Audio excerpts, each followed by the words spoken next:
Hey, what's going on, everybody? So, today I'm going to be talking about Grubhub and what it would take for me to go full time with them. So, I did this already with DoorDash, but now I'm going to do it with the rest of the three apps. But, anyways, so if you guys like the video, please give it a thumbs up and subscribe. But, anyways, let's get started. So, with Grubhub, I do like Grubhub. I feel like it's my favorite one, but they do need improvements when it comes to just overall. So the first one would be they need to make the regions smaller. Their regions are way too big. Like it really doesn't make any sense. Like they will try to get you to go 20 miles, 15 miles for $10, $12, which is definitely not worth it. And they just need to lower that down. Like they can't be having people drive that much. Like it's not beneficial for anybody, not for them. That's why a lot of people cherry pick with them.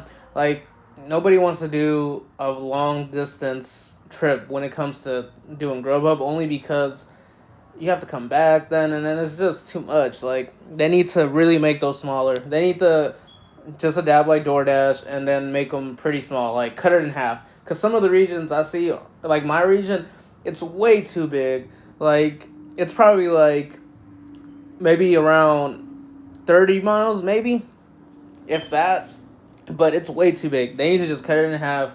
They need to set it up where you can't be going like all over the place, and then it's just not the way too big. Just lower it down, and we'll be okay.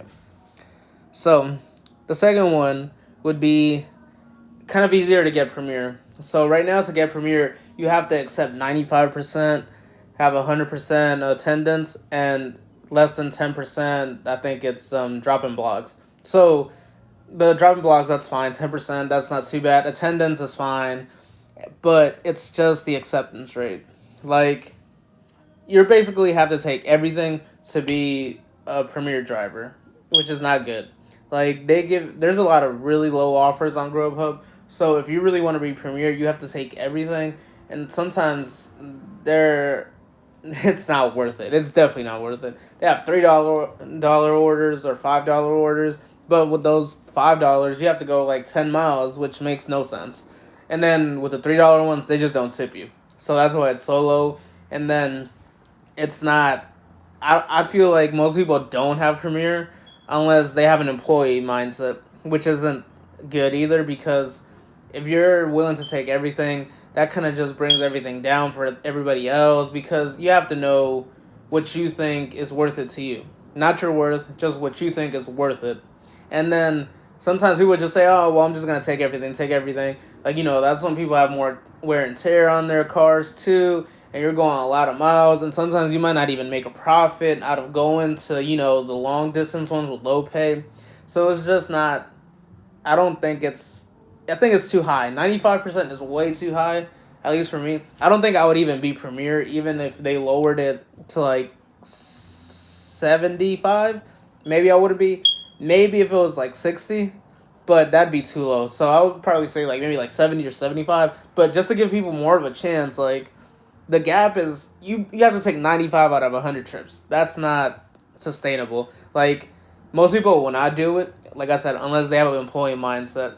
And then with me, I don't. We're independent contractors, and I only take what's worth it to me. So I feel like they need to fix that a little bit for everybody else. Like for me, probably it won't do that, but I would still go full time if they at least change that a little bit. Like at least it would give me a chance to be like, okay, maybe I'll take this with the benefits of being a Premier driver, which aren't the best either. But anyways, so number three would be, at least in my market, I feel like they need to open up the blocks a little bit more. I feel like, so I don't have early access, and some people, a lot of people do, but whenever I get, when I get to choose my schedule, most of the time it's only dinner schedules, which is fine to me. But what if one day I want to work lunch or something? Like most of those aren't open. Like I feel like they either don't put enough, or maybe they just take them all. Like the drivers that have early access with Premiere, but I feel like they need to open up a little bit more, and then but the other problem with that is a lot of people do drop the blocks. So most of the time I might not even have a block for that day, but since I'm doing DoorDash, I'll go over there, so I have the same area for DoorDash and Grubhub. So most of the time I'll be able to pick up at least one block because people would drop them so much. But I feel like they need to open up a little bit more. Like not I don't feel like the market's too oversaturated. It's oversaturated with bad offers, but now with drivers. So I feel like they need to add a couple more blocks, or maybe just add a couple more blocks. On Sundays there's always blocks, but the other days, especially during the weekdays, there's no blocks for the most part. And number four, it would be to up their base pay. Their base pay isn't the best. It's probably the third worst one. I would say either Uber or Postmates has the first one, even though theirs isn't the best either. And then I'd probably say DoorDash last, only because they're not very transparent when it comes to whatever your what's it called, base pay is. They just tell you the amount and that's it.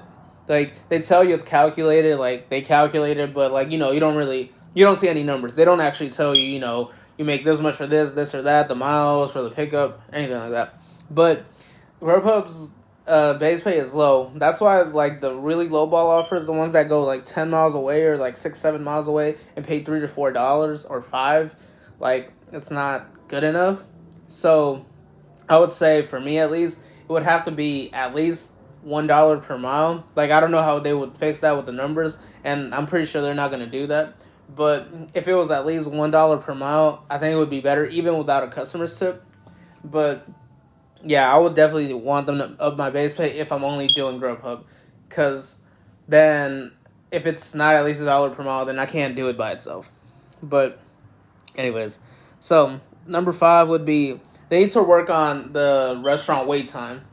So they'll give you an estimate of how much time you're gonna wait there. So once you accept the order, if you click on the restaurant, it'll tell you an ETA. But that ETA is always wrong.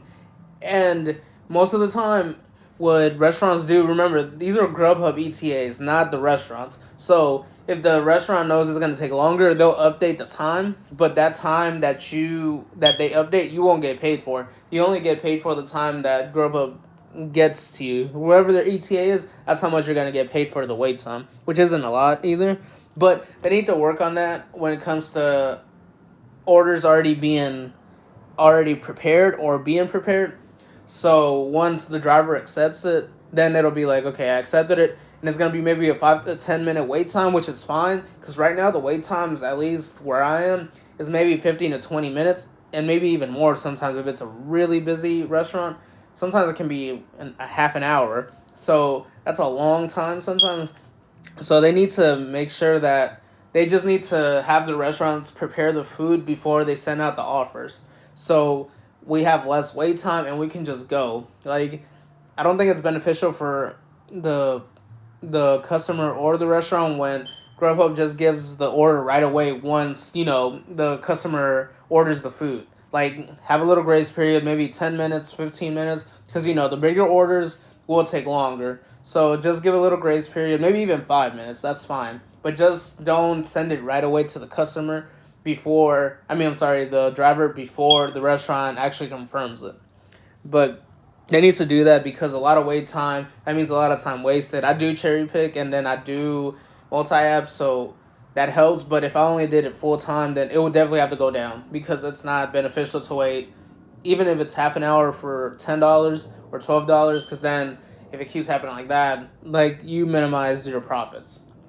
So you'll definitely need to work on that. And then the last one would be number 6. It would be to tell you how much your total miles is for the drop off and the pickup. So I know some people have told me, or I've read that they used to tell you the total miles like DoorDash. Like once I got to Grubhub, I didn't have that, but it would be nice to know that, like how far you're going, because right now the way you have to do it is you have to know your maps. You have to know your Grubhub maps, because sometimes they're a bit misleading. It looks like it might be very far. Like I took in a couple orders, which the pay was good, which looked kind of far, maybe like 4 to 5 miles away, but it was really like 2 or 3 miles away. And then vice versa, I took like a pretty decent amount of what's it called, order, but it looked like it was closer than what it really was, and it was like 5 miles. Like the pay was fine, but it was just like the maps are really misleading when it comes to that. Like they need to just tell us the total miles before we accept it. Like it's a better way to do it, and then you'll make a better judgment too, and I'll be able to make a better judgment, And then it's just little things that they need to do to help us or to help me go full time with them. Like it's not uh it's kind of big things too, but for the most part, like I really do like Grubhub. I love Grubhub. Like I think it's my favorite app to work, but it's just the little things like wait time or like the regions making it smaller that would be better, but that's not the biggest of my problems. At least I think it's just yeah, the base pay first, and then a lot of lowball offers, and then just the wait time. That's the thing that kills me. The wait time. Like I don't want to be waiting at a restaurant forever to get an order. Like I want them to be almost ready or already preparing the food where I'll just have to wait a few minutes.